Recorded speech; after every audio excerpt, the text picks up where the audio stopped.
Hey, y'all. So I thought I would give you a little bit of some insight into what I'm personally working on in my own personal development right now. I am a coach, and I have a coach, and I have a therapist, and I need them. I need them. I need them. Um, One of the most common things that we hear in coaching, and dare I say one of the most common experiences that we have as human beings, is the sense of feeling stuck. Just feeling stuck. And if stuck is not hard enough to deal with, it's the guilt and shame that follows feeling stuck when you know you're smart enough to change, you know you're capable for change, and you just don't change. And when that guilt and shame then starts to follow all the shoulding around change, it can be very de-energizing, shall I say. But what I'm really learning here is that it ain't you. It ain't you. It is your brain's commitment to stasis, maintaining the status quo. And all of us have different ways of maintaining the status quo. For me, the main saboteur in my life is avoidance. The avoidant is very dominant archetype in my world, and it works overtime to maintain the status quo, maintain stasis in my world.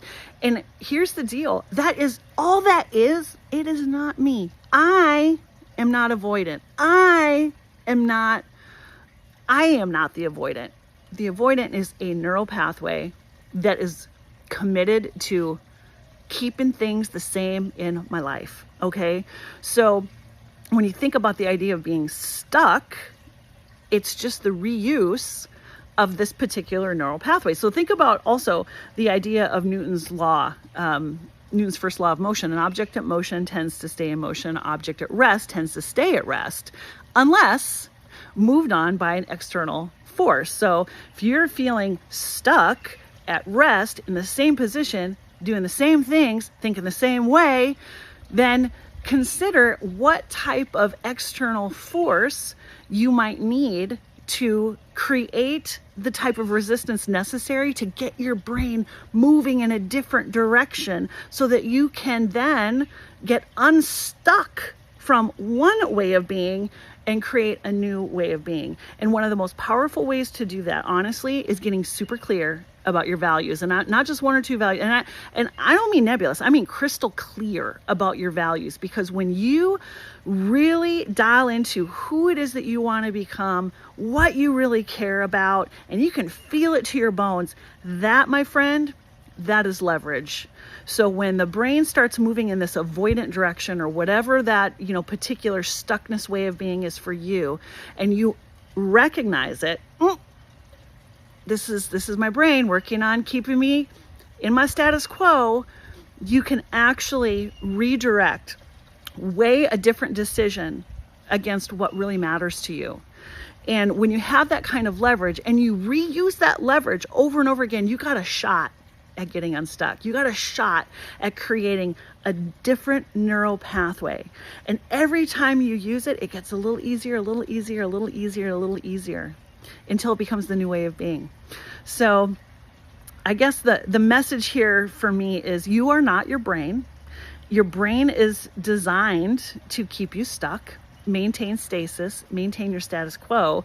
And you not changing is it ain't about you. It's about your brain. So give yourself a little love and kindness, and consider then what type of external forces could help you. What kind of leverage do you need to create a different neural pathway in your brain, a different way of being? So it's hard work. It's conscious work. It's attentive work, and it is so worth it work. And by the way, I love helping people with this. If you want help, if you're looking for a little extra help, I love helping people with this type of stuff, getting really clear about what they care about. Because one of the things that I've noticed in working with people and getting clarity about what matters to them is how deeply our shoulds, how deeply we're committed to a bunch of shoulds. So getting some differentiation between a set of values that you think you should have and what actually your heart and your soul actually cares about, it's deep work, it's fun work, it's liberating work. So let's get you unstuck, let's get you out of stasis, and let's create some leverage to really move you into a way of being in a direction of life that just feels juicy and yummy and life-giving. Yeah, it can be done. It actually can be done.